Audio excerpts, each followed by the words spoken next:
Você que opera o mercado provavelmente já ouviu algumas pessoas falando a respeito de probabilidades. Mas afinal de contas, o como você pode usar as probabilidades a seu favor? O como você pode encontrar regiões em que o preço sim pode respeitar? Hoje falaremos a respeito de algumas regiões que o preço normalmente respeita, que você pode incluir no seu arsenal para operar a favor das probabilidades. Então, acompanhe.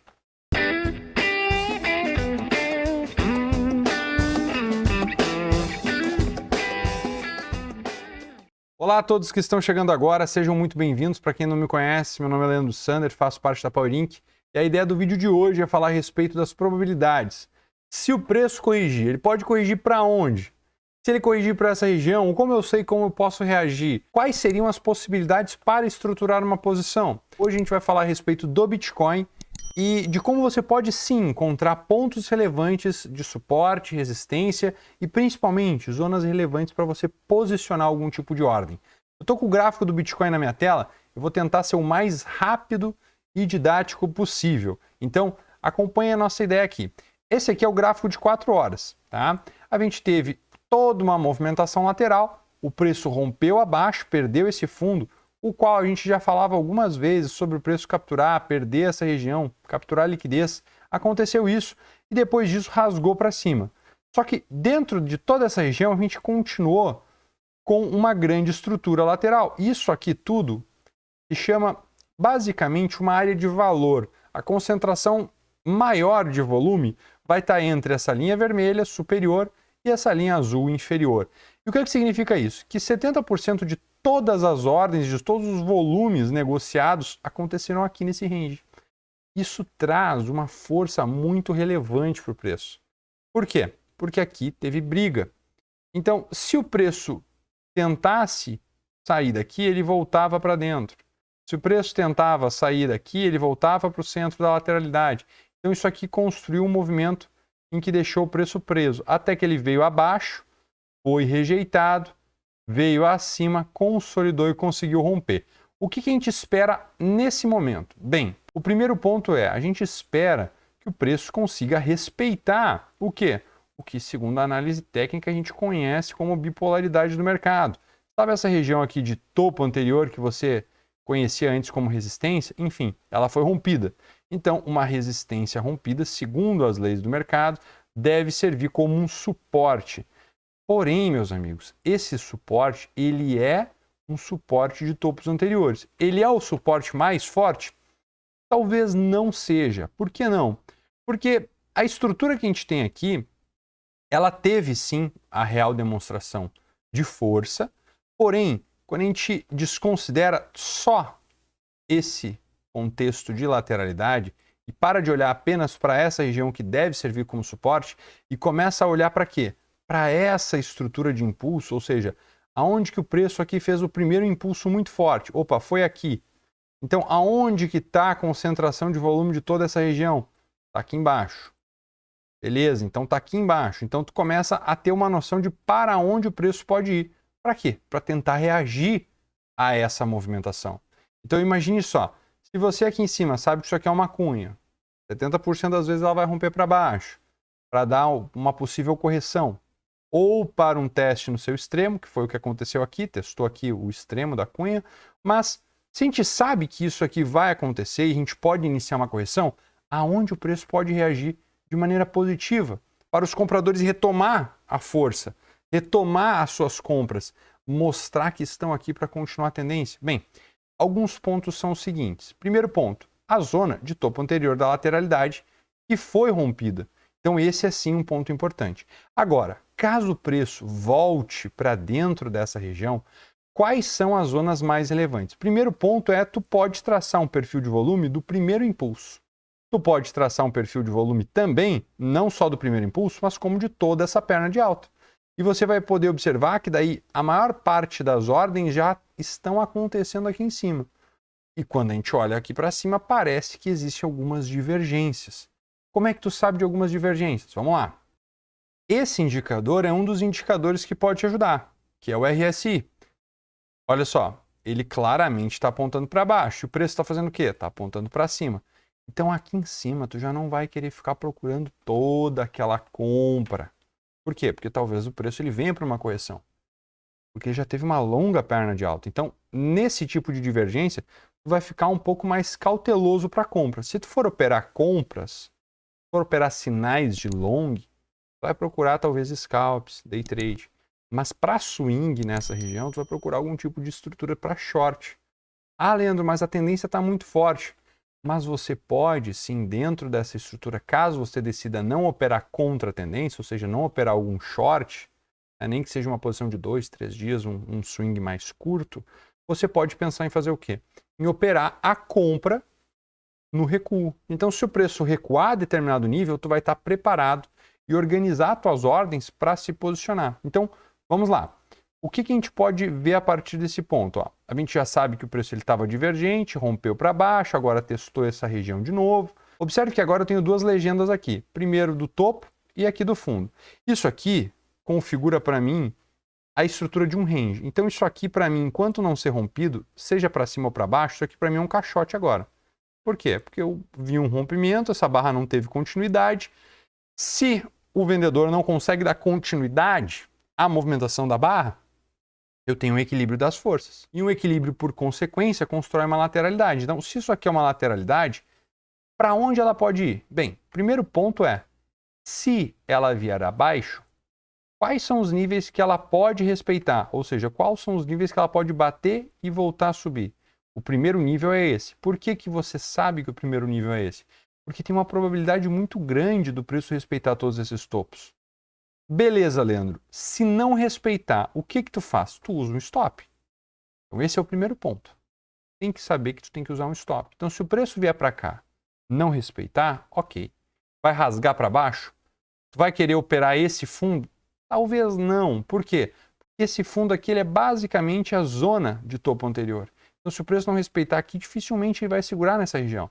Aonde é que tu vai começar a olhar então? Daí tu pode construir uma zona Fibonacci. Então tu vai vir aqui nas ferramentas, retração de Fibonacci, e tu vai pegar da mínima, tá? Então tu vai pegar da mínima até a máxima e vai plotar essa faixa aqui. Na minha tela, eu vou deixar em branco, tá? Ó, vai estar entre 50 e 618.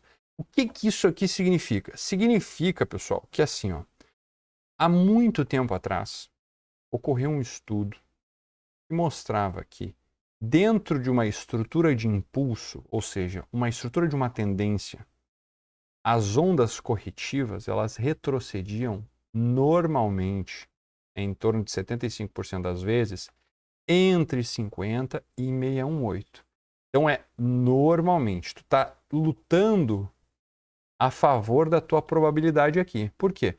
Porque se normalmente, em 75% das vezes, ou seja, a cada 10 vezes, 7 vezes e meia vão acontecer isso. Então, ó, vamos pensar o seguinte. Por que tu vai operar em outra região? Ah, Leandro, mas aqui eu tenho um suporte relevante. Sim, mas se esse suporte for perdido, aonde é que tu vai procurar concentrar uma compra? Aqui. E como tu pode ver que essa zona é ainda mais interessante? Quando você encontra uma coisa chamada confluências. O que são as confluências? Vamos lá. Observa comigo, ó. Você está vendo que toda essa lateralidade tem essa linha amarela plotada aqui no meio, tá? O que é isso? É a POC. A POC é o ponto de controle, tá? Basicamente, a zona onde mais ocorreu volume de negociação, tá bom? Então, vamos pensar o seguinte. Essa região está muito próxima do quê? Ela, além de estar na faixa Fibonacci, entre 50 e 618, ela está muito próxima da faixa de 618.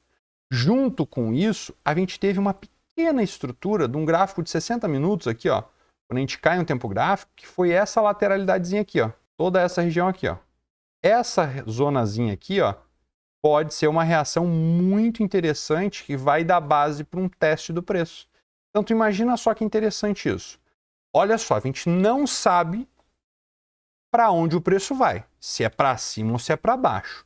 Porém, nós sabemos que a maior parte das vezes que o preço testa as regiões de Fibonacci, ele tem pelo menos uma reação. O que é uma reação? Então, por exemplo, se o preço está caindo, a reação seria um teste nessa região e um respiro para cima. Ou seja, talvez tu tenha uma reação para tirar teu risco do trade.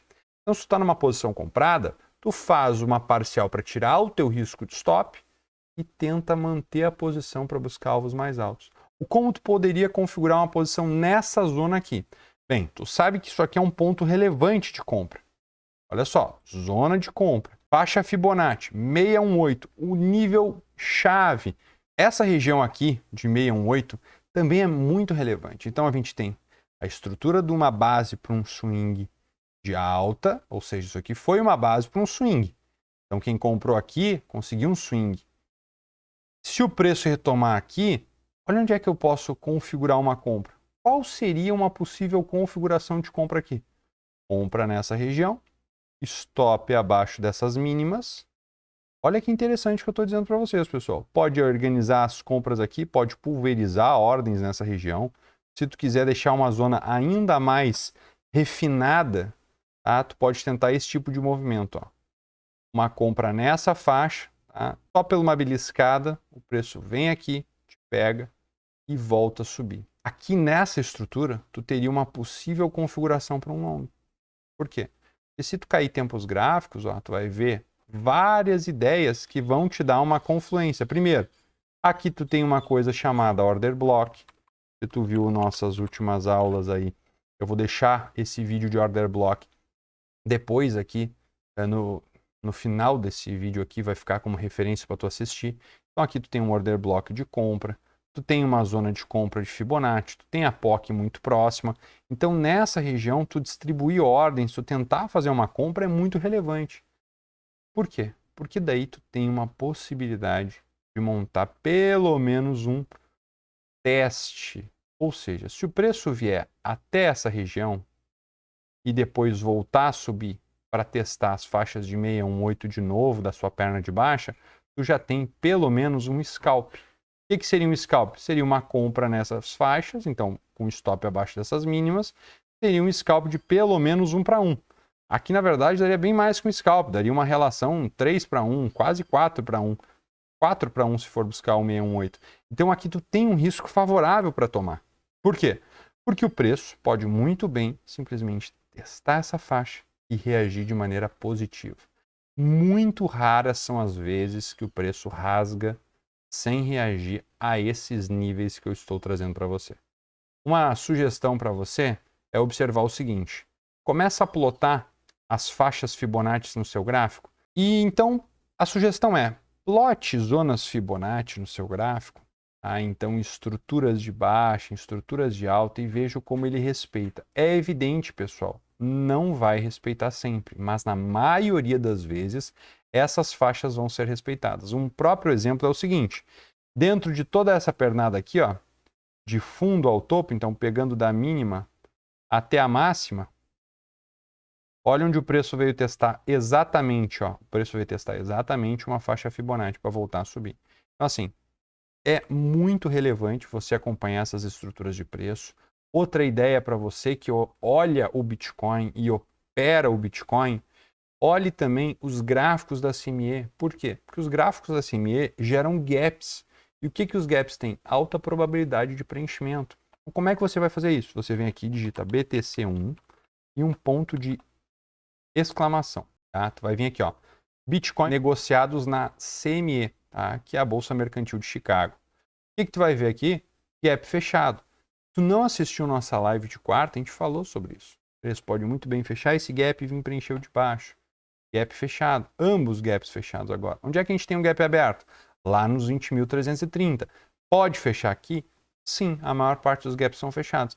Tá, Leandro, mas o preço ele não poderia simplesmente, antes que tu comentou agora, vir testar essa região aqui e fazer um movimento de alta? Pode. Ele pode, inclusive, fazer um movimento de alta, pagar o risco e voltar a cair. A gente não sabe o que vai acontecer com o preço. Ninguém sabe o futuro. Porém, se você se posicionar da maneira correta, você consegue tirar seu risco operacional e tentar surfar um movimento maior. Nesse caso aqui embaixo, se a gente tiver o preenchimento desse gap, eu tenho o que eu estou dizendo, meus amigos, se a gente tiver o preenchimento desse gap aqui, ó, sem perder essa mínima, aqui vai ser a compra do ano, talvez, tá bom? Lembrem-se disso. Vejam como o preço vai reagir aqui. Se o preço vier para cá, ficar de lado, talvez até tentar violinar esse fundo, mas você vê suporte aqui e você observar que isso aqui tudo é uma zona de defesa relevante para o preço, pessoal, procurem ficarem posicionados aqui. Procurem olhar com bons olhos para compras nessas regiões. Infelizmente aqui a maior parte das pessoas vai estar com medo, vai estar pregando algum tipo de apocalipse. Infelizmente essa é a real. Infelizmente essa é a real. Assim como foi aqui, tá? Que a maior parte das pessoas estava falando que o Bitcoin agora poderia voltar a 10 mil dólares. Assim também será se o preço voltar para regiões como essa, tá bom? Então, saibam usar as probabilidades a favor de vocês. E tenham um plano, né? O preço fechou esse gap? Ok. Quais são os próximos alvos? O próximo alvo é o próximo gap. Outro gap está aqui. Ah, Leandro, mas tem um gap lá em cima. Tem um gap lá em cima na CME. Lá em 35.180. Ok. O que tu pode fazer então? Se o preço conseguir romper acima da lateralidade aqui que a gente desenhou como um quadrado, você lembra do que a gente desenhou? Esse quadradinho aqui. Se o preço conseguir romper acima, ficar de lado e continuar, para onde ele vai? Para onde vocês acham que o preço vai? O preço vai para cá, ó. Ah, o preço vai lá para cima, lá para testar os 32. Eu até acreditava que o preço ele ia fazer algum tipo de simetria. Tá? Não chegou a acontecer. Eu acreditava que esse movimento aqui, após essa estrutura de baixa, ele seria repetido para cá, para daí depois fazer algum tipo de simetria. Não foi o que aconteceu. Mas tudo bem, a gente tem que reagir para o que vai acontecer agora. E se o preço vier testar aqui em cima, o que você tem que ficar atento? Primeiro, essa zona aqui é uma zona de briga. Você pode ver por causa desse equilíbrio. Como a gente recentemente saiu de uma lateralidade, a gente veio de uma perna muito forte. Quão forte essa perna? 40% de alta. 47% de alta. Então, tu não vai querer simplesmente ficar se expondo muito aqui. Vai querer tentar fazer o quê? Ver se tu tem uma oportunidade de compra aqui. Se não tiver, tu vai ter um stop curto. Você vai procurar algum tipo de estrutura. Se você vê uma estrutura bem desenhada de baixa, ok, você vai com o movimento de baixa. Aqui, eu particularmente tenho um short, principalmente em Ethereum. Mas o principal no caso do Bitcoin, se você vê o preço aqui, no meu caso, se eu ver o preço aqui, não tem como eu não pensar em compra. Não existe. Olha, tem que estar muito violento para baixo para mim não pensar em compra, porque qualquer reação aqui eu vou tentar comprar, tá bom?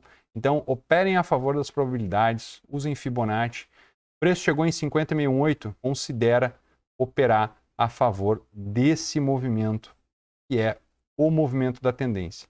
Impulso, correção, a maior parte das correções vai vir para cá, e aí você vai procurar se posicionar aqui para pegar uma nova movimentação. Lembrem-se também, se isso aqui for uma correção de onda 2, essa onda aqui, ó, que é a onda 3, ela nunca é a menor, ok? Então, vocês têm muito a ganhar se posicionarem nessas regiões. Seja aqui embaixo, tá? Não importa. É muito interessante vocês observarem esse tipo de correção. Tá? Isso aqui tem tudo para ser um movimento muito forte. Ah, Leandro, se o preço perder esse fundo, daí a gente pode vir mais baixo e a gente vai demorar um pouco mais para voltar a subir.